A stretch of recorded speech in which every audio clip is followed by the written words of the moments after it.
Some viewers may find the following contents highly disturbing.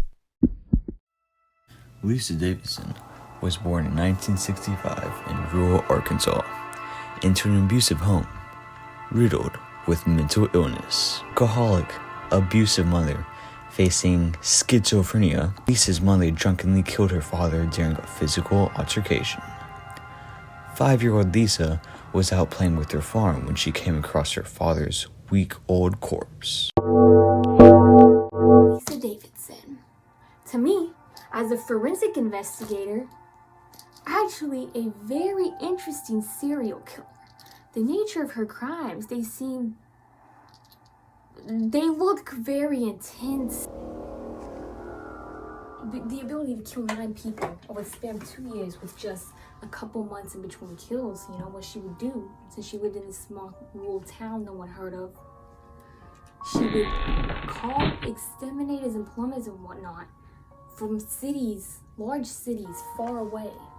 And then they would drive all the way out there because she would tell them, my house is infested with insects, she would be so dramatic about it that these companies, these handyman companies, had no other choice but to accept the offer because even the distance, she was willing to pay them a good amount, right?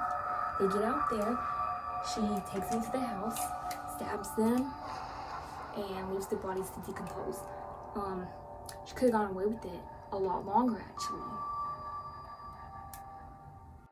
And as far as evidence, she was quite messy, was in her own house. She didn't really clean up after herself much other than taking the body outside. And she would always stab her victims for the most part, and she didn't really care enough to, do much to clean up her scene. So there's Lisa's childhood in mind, with the abusive parents, the traumatic event of finding her father dead. It makes sense that for her to have this outcome. There were definitely telltale signs when she was a child. Really kill the farm animals. Definitely doing this unconsciously, impulsively. She couldn't control it. Was only listening to the voice in her head. So she's more of a sociopath. And she was quite isolated as a child. Obviously, the genetics of inheriting schizophrenia and depression played a large role in her life as a killer. However, you must also consider the environmental factors, especially the fact that her growing up occurred in such a small rural town, very isolated from everyone. School was not really encouraged in her household. The few years she did go, she was bullied and ostracized by the other children for being weird and talking to herself. And by junior high, she dropped out entirely. After 2 years of murders, Lisa's schizophrenia had become so severe that she could no longer differentiate between reality and delusion. She was so just engulfed by this schizophrenia and delusion that she actually calls the police on herself. Clearly very frantic, saying, I killed all these people, I was told to, I didn't know what I had to do. So they go out there, and by the time they get there, it's like a switch flipped to something. She's asking why they're in these authority figures in her house. She tries to defend herself when they start handcuffing her, because, they found the bodies. It's not like she, they were all in her yard. Some of them were only partially buried, because she would dig them up and observe, the decay and whatnot.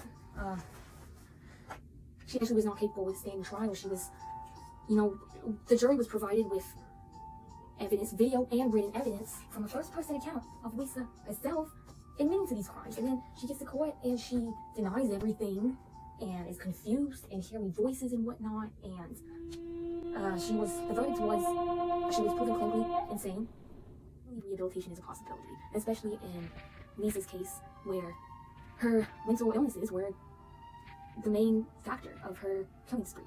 And she is currently in a psychiatric ward. I personally meet with her twice a week, so I've seen her grow, seen her progress. She's taking the right medication. She has healthy ways to express herself through art and writing, and rehabilitation is possible, but it is not often seen because the state of our criminal justice system is it's so focused on the punishment aspect that it does not even begin to look into, well, how can we help this person?